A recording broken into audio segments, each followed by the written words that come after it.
छत्तीसगढ़ी व्याकरण के अंतर्गत जनौला या पहेलियों पर चर्चा करेंगे। ये छत्तीसगढ़ी के भाषा ज्ञान वाले सेक्शन का हिस्सा है, पर इससे हम व्याकरण की भी बहुत सी जानकारियाँ बढ़ा सकते हैं।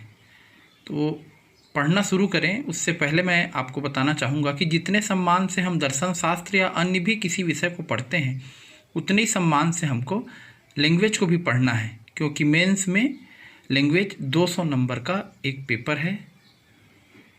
यद्यपि पटेल ट्यूटोरियल में प्री की कक्षाओं में लैंग्वेज बहुत डिटेल से पढ़ा दिया जाता है, छत्तीसगढ़ी हिंदी दोनों भाषाओं को मैं डिटेल से पढ़ाता हूँ और रिवीजन भी करा देता हूँ, लेकिन मुख्य पाठ्यक्रम के मद्देनज़र हमें और अधिक गंभीरता से इस पर ध्यान देना है। तो जनौला या पहेलियाँ केवल याद करने की विषय वस्तु नहीं है, उनके माध्यम से हम सहजता से भाषा ज्ञान बढ़ा सकते हैं। काफ़ी सरल और मनोरंजक टॉपिक में ये आता है। फिर भी आपको तकलीफ़ हो रही है, जैसा कि आपने कमेंट्स बॉक्स में लिखा है, तो मैं कुछ पहेलियाँ आपको समझा रहा हूँ और उनके माध्यम से आपको शब्द ज्ञान और भाषा ज्ञान के साथ साथ व्याकरण पर भी पकड़ बनाने का एक तरीका समझा रहा हूँ। पहली पहेली लेते हैं। बिन पाँव के अहिरा भैया, बिना सींग के गाय, ऐसन अचरज हम नहीं देखें, खारन खेत कुदाए। तो देखिए, इसमें एक तुलना की गई है। अहिरा मतलब होता है ग्वाला, जो गाय को खेत में दौड़ाता है। यदि गाय खेत खार में भाग रही है, खेत का मतलब तो सभी जानते हैं खेत, और उसके आसपास की खाली ज़मीन को खार कहते हैं, तो दोनों मिलकर हो जाते हैं खेत खार। यदि गाय खेत खार में भागती है तो अहिरा या ग्वाला उसे दौड़ाता है। ये घटना अक्सर गांव में देखी जाती है। इससे यहाँ पर पहेली बना दी गई है कि अहिरा अर्थात जो ग्वाला है वो बिना पाँव का है, और जो गाय भग रही है वो बिना सींग की है, तो इसलिए आश्चर्य की विषय बन गई।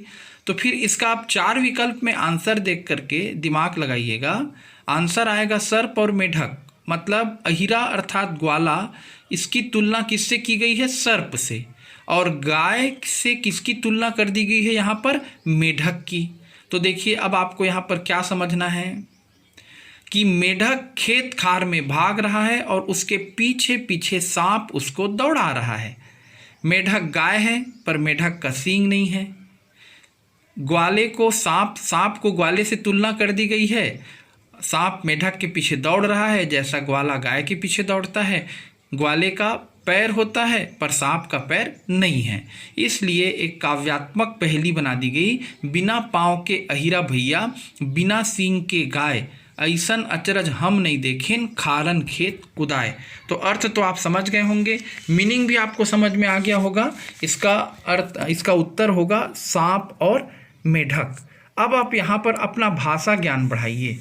अहिरा, इसका मतलब होता है ग्वाला, ये संज्ञा का शब्द है। खारन खेत मतलब खेत खार, यदि हम इसे तोड़ेंगे तो खेत और खार में ये टूटेगा। यदि हम समास की दृष्टि से इसको लेंगे तो खेत और खार, इस तरह से जब इसका विग्रह हो रहा है तो इसमें द्वंद्व समास आएगा। साथ ही आप यहाँ पर मेढक शब्द सुने हैं, तो मेढक को छत्तीसगढ़ी में बेंगचा और भिंदोल कहते हैं। ये बात भी आपको दिमाग में बैठानी है। अभी मैं एक बार फिर से शब्द ज्ञान को दोहरा दूंगा। पहली पहेली आप समझ गए होंगे, दूसरी पहेली पर दिमाग लगाते हैं। सर कटे पैर कटे, धड़ चले स्नान, खाल बेचारी बेचा गए, हाड़ा हो गए खुहार। अब इसका उत्तर मिलेगा पटुआ, तो इसको काफ़ी समझना पड़ेगा। पटुआ यानी पटसन। पटसन मतलब वह पेड़ जिससे सूत बनता है। आपने जूट सुना होगा कभी, जूट से बोरी बनते आपने देखी होगी। जूट से या सूत से बनी रस्सी, जिसको छत्तीसगढ़ी में सूतरी कहते हैं, ये भी आप लोग देखे होंगे। तो आप यदि अभी भी नहीं समझ पा रहे होंगे तो पटसन के पेड़ की आप तुलना कर लें गन्ने के पेड़ से। गन्ने के पेड़ के ऊपर पत्तियां होती हैं बीच में तना होता है और नीचे जड़ होता है। तो जैसे हम गन्ने के पेड़ के ऊपर के हिस्से को, पत्तियों को काट देते हैं, उसी प्रकार पटसन के पेड़ के ऊपर के हिस्से को काट दिया गया। सर कटे, पैर कटे, यानी उसके निचले हिस्से को भी काट दिया गया। और बीच वाला गन्ने का हिस्सा चूस कर खाया जाता है, उसे छीला जाता है, उसके अंदर से रस निकाला जाता है और फिर जो बच जाता है वो हिस्सा खोहार या बेकार हो जाता है। तो बिल्कुल उसी तरह पटसन के पेड़ का, पटसन के पौधे का, जूट के पौधे का ऊपरी हिस्सा काट दिया गया, सर कटे, पैर कटे, निचला हिस्सा काट दिया गया। धड़ चले स्नान, अब बीच का जो तना वाला हिस्सा बना, उस बचा, उसे पानी में डाल दिया गया, पानी में लंबे समय तक भिगा दिया गया। तो पानी में डुबाना यानी नहाना, और नहाने के लिए हिंदी शब्द है स्नान, और स्नान से बिगड़ कर छत्तीसगढ़ी शब्द बन गया स्नान। तो धड़ वाले हिस्से को पानी में डुबाया गया ताकि वो गीला हो जाए, और गीला होने के बाद उससे रेसे उतारे गए, परत दर परत खींचकर अलग कर दिया गया। इसीलिए लिखा गया खाल बेचारी बेचा गए। अब खाल तो उतर गई, अंदर बच गया हाड़ा, हड्डी। तो हमारी हड्डी की तरफ उसकी हड्डी जो भी बच रही है या जो हिस्सा बच रहा है वो सब खोहार है, बेकार है, इस तरह से बताया गया। और तुलना करके इस घटनाक्रम से आप समझेंगे कि ये पटवा या पटसन के पौधे की पहेली है। अब इसमें आपको एक शब्द मिला है स्नान। स्नान का मतलब होता है नहाना, ये क्रिया है। तीसरी पहेली पर आइए। ओला देखे दूझन, ओला बीनय 10 जन, ओला खाए 32 जन, सवाद पाए 1 जन। अब बहुत इत्मीनान से समझिए, ये आम और जीभ को लेकर के बनाया गया है। आप तो आम दुकान से खरीद कर खाते हैं, पर जो सौभाग्यशाली लोग बगीचे में आम के गिरने के बाद आम खाते होंगे, गांव के रहने वाले, उनको जल्दी पहेली समझ में आएंगी। आम पकने के बाद खुद ब खुद पक कर ज़मीन पर गिरता है, इसको हम छत्तीसगढ़ी भाषा में टपका बोलते हैं। तो आम टपक गया पेड़ से पक कर। इस घटना को 2 आँखों ने देखा, इसलिए यहाँ पर आया ओला देखें दूझन, 2 आँखों ने देखा। ओला बीनय 10 जन, फिर हम दौड़ते गए और अपने 10 उंगलियों की मदद से आम को हमने उठा लिया। ओला खाए 32 जन, फिर हमारे 32 दांतों ने उसका मजा लिया। स्वाद पाए 1 जन, और उसका स्वाद किसको मिला? जीभ को मिला। तो देखिए इन सारी चीज़ों में आपको तो मीनिंग समझ में आ गया।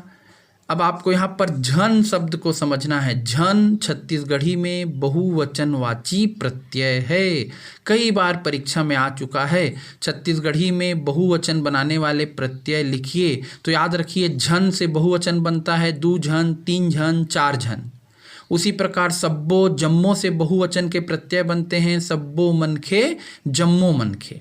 यहाँ पर ओला शब्द आया है तो ओला यदि सामान्य अर्थों में देखा जाए तो ओला करा को भी बोलते हैं, लेकिन यहाँ पर ओला सर्वनाम की तरह प्रयुक्त हो रहा है। ओला सर्वनाम है, ओला का मतलब हो रहा है यहाँ पर उसको। और स्वाद के लिए छत्तीसगढ़ी शब्द है सवाद। आगे बढ़िए, चौथी पहेली है। नान कुंटुरा मटकुल दास, ओन्हा पहिने 150।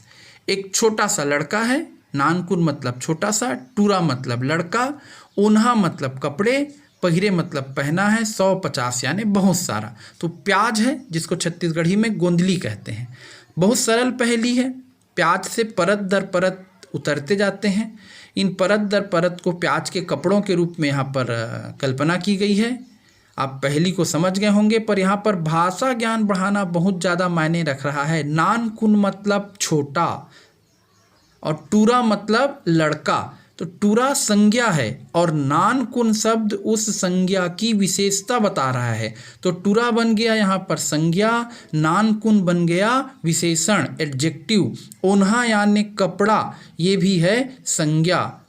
और प्याज को छत्तीसगढ़ी में कहते हैं गोंदली। 5वीं पहेली पर आइए। चांद बरोबर मुखड़ा धरती ना आगास। चांद जैसे गोल होता है वैसी गोल मुखड़ा है, और ये मुखड़ा धरती में भी नहीं है, आकाश में भी नहीं है। घेरी बेरी बहु देखे, उसको घेरी बेरी यानी बार बार बहु देखती है। एको घड़ी न सास, एक घड़ी के लिए भी सास नहीं देखती। समझते हैं इस पहेली को। दर्पण आप सब ने देखा होगा, तो एक गोलाकार दर्पण है, इसलिए क्या कह दिया गया, चांद बरोबर मुखड़ा। अब वो धरती और आकाश दोनों जगह पर नहीं है, तो दर्पण को कहाँ लगा दिया गया है, दीवार पर। उस दर्पण को बार बार, घेरी बेरी मतलब बार बार, उस दर्पण को बार बार बहू देखती है। बहू बार बार क्यों देखती है, क्योंकि बहू अभी युवा है, युवावस्था में अपना चेहरा देखना अच्छा लगता है। और सास एक घड़ी भी नहीं देखती, यानी एक बार भी देखना पसंद नहीं करती, क्योंकि सास वृद्ध हो चुकी है और वृद्धावस्था में लोग अपना चेहरा ज़्यादा देखना पसंद नहीं करते। ऐसा मानकर ये पहेली बनाई गई और इसका उत्तर लिया गया दर्पण। अब इस पहेली में आपको एक शब्द मिला आकाश। पूछा गया है, कभी भी परीक्षा में आप पूछा जाएगा, मान लीजिए कि आकाश को छत्तीसगढ़ी में क्या कहते हैं, तो आगास। और आकाश दीप को छत्तीसगढ़ी में कहा जाता है आगास दिया। परदेसी राम वर्मा का एक उपन्यास है छत्तीसगढ़ी में, यदि आपको याद आ रहा होगा। घेरी बेरी मतलब बार बार, और देखना क्रिया है, तो देखने की विशेषता बता रहा है ये शब्द घेरी बेरी। घेरी बेरी देखे मतलब बार बार देखे, देखना, लेकिन कैसा देखना, बार बार। तो जो शब्द क्रिया की विशेषता बताता है वो क्रिया विशेषण होता है, इसलिए यहाँ पर घेरी बेरी शब्द है क्रिया विशेषण। और क्रिया विशेषण शब्द अव्ययी भाव समास होते हैं, इसलिए समास की दृष्टि से घेरी बेरी में अव्ययी भाव समास है। तो आपने 5 पहेलियाँ सीखी। इन 5 पहेलियों से आपको कौन कौन से शब्द और व्याकरण की जानकारी मिली, एक बार दोहराते हैं। अहिरा का मतलब ग्वाला, ये संज्ञा है। खारन खेत का मतलब होता है खेत खार, खेत और उसके पास की खाली जगह। खेत और खार, इन शब्दों में समास कौन सा है पूछा जाएगा तो याद रखिएगा द्वंद्व समास। स्नान का मतलब होता है स्नान या नहाना, ये क्रिया है, वर्ब है। ओला मतलब उसको, ये सर्वनाम है, प्रोनाउन। नानकुन मतलब छोटा, ये विशेषण शब्द है, एडजेक्टिव।